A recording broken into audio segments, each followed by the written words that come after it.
शपथ ग्रहण कार्यक्रम का हिस्सा बनने वाले हैं। और आज का ये शपथ ग्रहण कार्यक्रम कितना खास होने वाला है, 2014 और 2019 के मुकाबले कितना अलग होने वाला है? बिल्कुल, देखिए कि आज जो है कह सकते हैं प्रधानमंत्री नरेंद्र मोदी तीसरी बार जो है शपथ लेंगे और साथ ही मोदी सरकार तीसरी बार शपथ ग्रहण आयोजित होना है।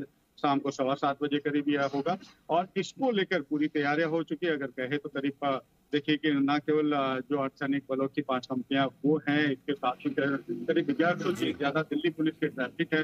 7 देशों के जो सहयोगी देश है, पड़ोसी देश है, उन देशों के जो अध्यक्ष है, राष्ट्रीय अध्यक्ष है, वो आज इसमें शिरकत करेंगे। कल ही जो है इसमें ज्यादातर देशों के जो राष्ट्रीय अध्यक्ष है वो आ चुके हैं। इसके साथ ही अब जो बड़ी बात आ रही है वो ये है कि मंत्रिमंडल के लिए जो उनके नाम हैं, उन नामों को लगातार फोन किया जा रहा है। और राजस्थान से अगर बात करें तो जो मंत्री अर्जुन राम मेघवाल है, विधि मंत्री, उनको फिर से एक बार मंत्री बनाए जाने की चर्चाएं चल रही है और उनको कॉल आने की भी बात है। और अभी मैं जिस जगह मौजूद हूँ, देखिए कि ये मंत्री अर्जुन राम मेघवाल का आवास है दिल्ली में, जहां पर जो है उनके बीकानेर से आए हुए जो कार्यकर्ता हैं वो आपको तस्वीरों में दिख पा रहे हैं। तो मेरे साथ बहुत सारे जो कार्यकर्ता उनसे बात कर रहे हैं। क्या सर, अर्जुन राम जी मेघवाल को फिर से मंत्री बनाए जाने की चर्चाएं हैं और साथ ही उनको कॉल भी आने की बात है? पहले तो जी न्यूज को बहुत बहुत बधाई कि आज भारत के लोकतंत्र के इतिहास में तीसरी बार हमारे आदरणीय प्रधानमंत्री की शपथ ले रहे हैं। नेहरू जी की बात में पहले तीसरी बार शपथ करेंगे और उसी कड़ी के अंदर हम लोग बीकानेर से हैं। बीकानेर में हमारे आदरणीय अर्जुन राम जी मेघवाल को चौथी बार चुनाव जीत गए हैं, उत्तर पश्चिम मुल्क के चुनाव जीत गए हैं और पीछे भी सरकार में वो एक अपना कार्य कर चुके हैं। इस बार भी वैसे तो लग रहा है आप लोगों के द्वारा हमें जानकारी मिल रही है कि उनको पुनः एक बार मंत्रिमंडल में समय। अच्छा, कितने लोग हैं जो यहाँ पर अंदर और मौजूद है? क्या करें? सैकड़ों की तादाद में बीकानेर से कार्यकर्ता पूरे संभाग से यहाँ पे आ रखे हैं और उनका ये उत्साह है और उनको विश्वास है कि तीसरे कार्यकाल में मोदी जीते और हमारे तीसरी बार के लोकप्रिय सांसद को मौका मिलेगा। बीकानेर में भी अच्छा जश्न का माहौल है, बिल्कुल इंतजार कर रहे हैं। तो एक तरह से कहें तो कार्यकर्ता यहाँ पर पहुंचे हुए हैं। अगर कहें मंत्री अर्जुन राम मेघवाल के मंत्री बनाए जाने की चर्चाओं की भी काफी पसंद है। और अगर बात हार्दिक जी, आपकी आवाज मुझे सुनाई दे रही है निजाम। अर्जुन राम मेघवाल को अगर केंद्रीय मंत्री बनाया जाता है तो क्या इसके पीछे एक कास्ट पॉलिटिक्स भी होगी?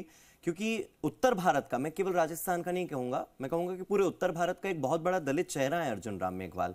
तो कहीं ना कहीं दलित वर्ग को अपनी ओर खींचने का प्रयास, साथ ही हरियाणा में फिर विधानसभा के चुनाव भी हैं, तो क्या वहां पर भी फायदा मिल सकता है अर्जुन राम मेघवाल को केंद्रीय मंत्री बनाए जाने का?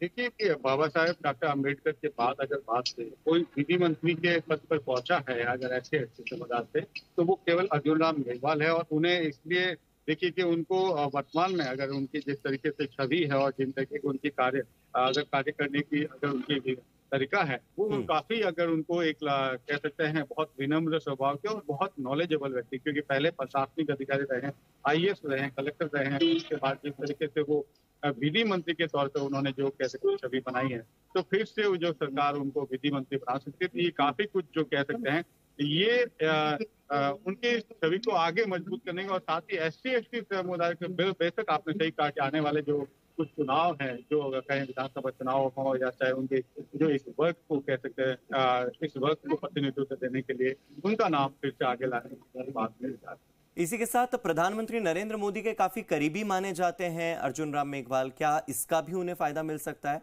क्योंकि आपने केवल उन्हें कानून मंत्री बताया, लेकिन संसदीय कार्य राज्य मंत्री का भी प्रभार उन्हें सौंपा गया था। यही कारण था कि जब JP नड्डा के साथ प्रहलाद जोशी चल रहे थे, तो मोदी के ठीक पीछे जब NDA दल के सदस्यों की बैठक थी, तब अर्जुन राम मेघवाल भी ठीक मोदी के साथ थे। मोदी के साथ उनकी करीबियां जग जाहिर है।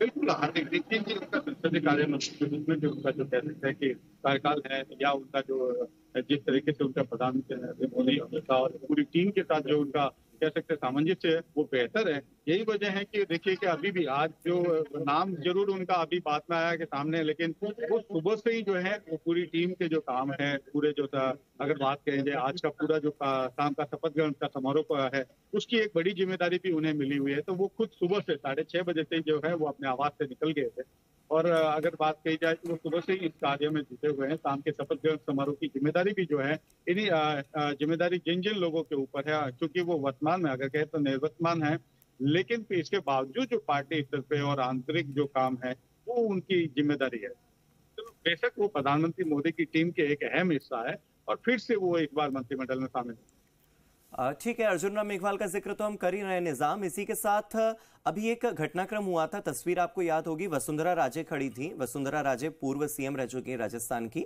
उनके बेटे सांसद हैं झालावाड़ बारा से, दुष्यंत सिंह। जैसे ही दुष्यंत सिंह ने एनडीए संसदीय दल की बैठक में नरेंद्र मोदी के पैर छुए, अचानक से नरेंद्र मोदी ने मजाकिया अंदाज में, जैसे वो हमेशा रहते हैं, फन वे में उन्होंने एकदम से मुक्का मारा और इसे सियासी संकेत के तौर पर देखा जा रहा है। क्योंकि देखिए, चिराग पासवान भी जब बोल कर आए तो अचानक से नरेंद्र मोदी ने उनके गाल पर बहुत ही एक प्यारा सा हाथ रखा था। अब दुष्यंत सिंह के पीठ पर उन्होंने मुक्का मारा है। क्या लगता है इसके सियासी मायने क्या है? बिल्कुल, देखिए राजनीति में हर घटना को संकेत माना जाता है, हर घटना के अलग अलग मायने और हर यहाँ तक के एक्सप्रेशन को भी कई बार माना जाता है। जिस तरीके से दुष्यंत सिंह ने प्रधानमंत्री नरेंद्र मोदी के पांव छुए, फिर मोदी जी ने जो प्रधानमंत्री नरेंद्र मोदी ने कहे तो उनकी पीठ थपथपाई, और इस दरमियान जो देखिए वसुंधरा राजे के चेहरे पे भी खुशी नजर आई। और जब वो बाहर आई तो हम उनको बाहर मिले भी, तो उन्होंने कैमरे पे भी उन्होंने जब उनसे बातचीत करने का उन्होंने कहा थोड़ा सा धैर्य रखिए, मैं बात करूंगा।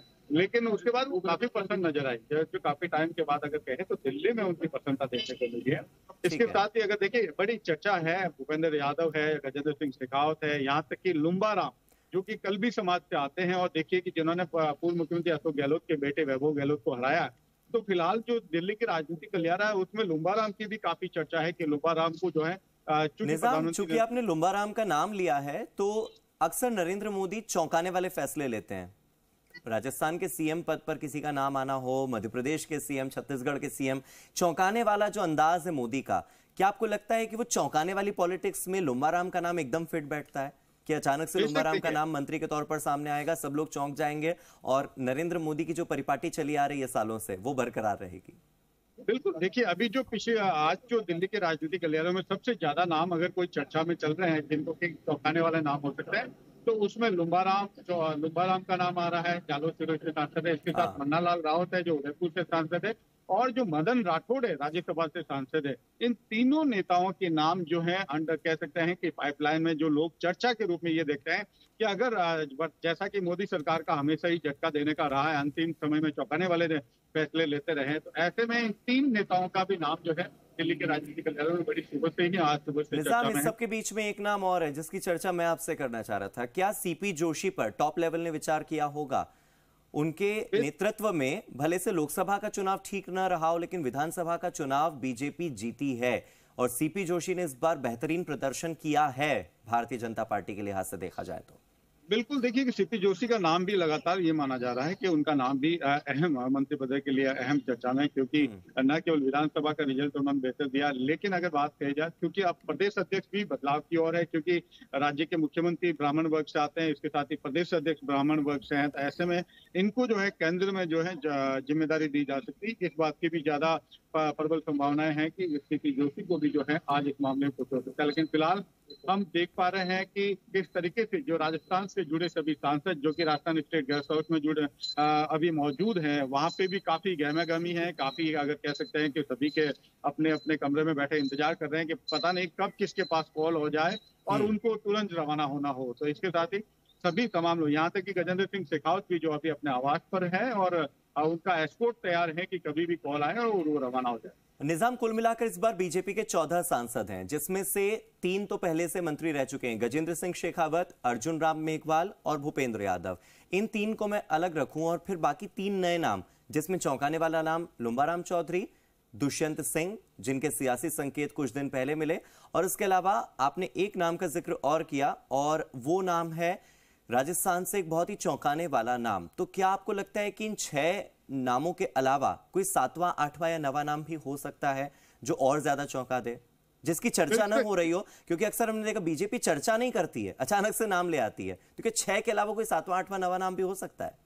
देखिए, पीपी चौधरी पहले विधि मंत्री है। अगर आप दूसरे कार्यकाल में देखें कि पीपी चौधरी को क्या बहुत उनको कहीं जगह नहीं दी गई, लेकिन अंतिम समय में आप देखिए सरकार के अंतिम समय में तो वो प्रधानमंत्री नरेंद्र मोदी के साथ विदेशी जितने भी अगर कहें राष्ट्राध्यक्ष या जो आए हैं, अगर उनके जो भी कार्यक्रम होते हैं उसमें अहम भूमिका में जो है विधि मंत्री पीपी चौधरी जो एक सांसद होते हुए भी वो कई कमेटियों में भी रहे। और इसके साथ ही अगर आप देखें मोदी कार्यकाल का अंतिम 6 महीने अगर आप देखें तो अचानक से पीपी चौधरी जो है कई विदेशी मामलों से जुड़े जो कार्यक्रम होते थे उसमें अहम भूमिका में सामने नजर आते थे। दूसरी तरफ पीपी चौधरी का टिकट काटना भी माना जा रहा था कि पीपी चौधरी को टिकट नहीं मिलेगा, लेकिन उनको टिकट लास्ट तक मतलब वो कॉन्फिडेंट थे कि उनको टिकट मिलेगा, उनको टिकट मिला और वो फिर से जीत कर पहुंचे हैं। तो बेशक ऐसे कई नाम है जो चौंकाने वाले हो सकते हैं, लेकिन चूंकि संभावना है ये कि मोदी सरकार अंतिम समय में जो है नामों से चौंकाती है। तो बेशक दुष्यंत सिंह हो, अगर इसके बाद रूपाराम चौधरी का नाम जिस तरह के सामने आया, मन्नालाल राउत का जो है चर्चाओं में चल रहा है, इसके साथ ही मदन राठौड़ है उनका नाम चर्चा में, बेशक कोई भी जिस तरह से 14 जो है उसके साथ ही अगर राज्यसभा से भी जैसे कहें मदन राठौड़ का नाम चर्चा में चल रहा है तो लेकिन अंतिम समय तक अगर कहें तो कुछ ही देर में पता चल जाएगा जब 11:30 बजे पीएम आवास पर जब सभी पहुंचेंगे तो उससे स्थिति क्लियर हो जाएगी। लेकिन अभी तक जो है राजस्थान से जुड़े माना ये जा रहा अर्जुन मेघवाल को कॉल आने के साथ सबसे ज्यादा ये मान रहे हैं भूपेंद्र यादव को जो है भूपेंद्र यादव के आवास पर भी जो है लोग जुटना हो गए हैं और वहां पे भी काफी खुशी नजर आ रही है। निजाम, एक बात अगर मैं गलत हूं तो आप करेक्ट कीजिएगा, लेकिन क्या राजस्थान के परिणाम ऐसे आए हैं कि ज्यादा मंत्रियों को जगह नहीं दी जा सकती? क्या परिणाम को देखते हुए ये एक फॉर्मूला अपनाया जा सकता है कि शुरुआती दौर में कम मंत्री बनाए जाएं, शायद एक ही बने या शायद 2 ही बने, और बाद में जब विस्तार हो मंत्रिमंडल का तब राजस्थान के कुछ और चेहरों को जगह दी जाए? क्या ये फॉर्मूला संभव है? बिल्कुल बिल्कुल, देखिए कि बिल्कुल हार्दिक आपने बिल्कुल सही बात कही कि वर्तमान में देखिए कि अगले कुछ ही टाइम है 9 महीने के करीब जो है 8-9 महीने के अंदर अंदर अगर 4 राज्यों के चुनाव होने, अगर उन 4 राज्यों को प्रतिनिधित्व ज्यादा देना है तो फिर वो सबसे ज्यादा आता है यूपी और राजस्थान।